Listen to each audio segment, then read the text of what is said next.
Қайырлы күн, құрметті көрермендер. Қазір біз қарқынды бауда тұрмыз.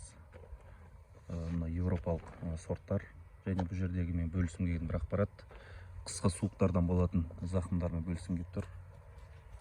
Мына жерде көріп тұрған болсаңыздар, мына қысқы суықтан ағаштар жарылған, яғни қысқы суықтан ағаштың қабығы зақымданып, бұл көктем шыққанда бойына сөл жүре басталған кезде жарылып кетеді.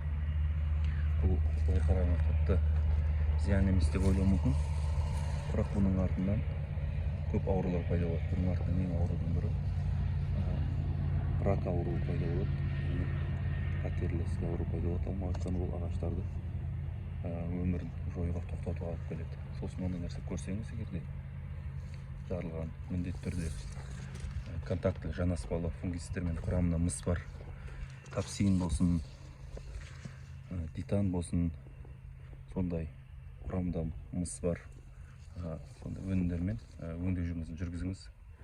Өйткені ол сізге бұл жерде инфекциялардың кіруіне және рак ауруының арғап пайда болмауына көмектеседі. Мына жерде мысалы осындай жарылғандар болған, бірақ бұлар ондай өңдеу жұмыстарын жүргізбепті. Яғни бұл жерде қауіпті жағдайда тұр деген сөз ағаштар.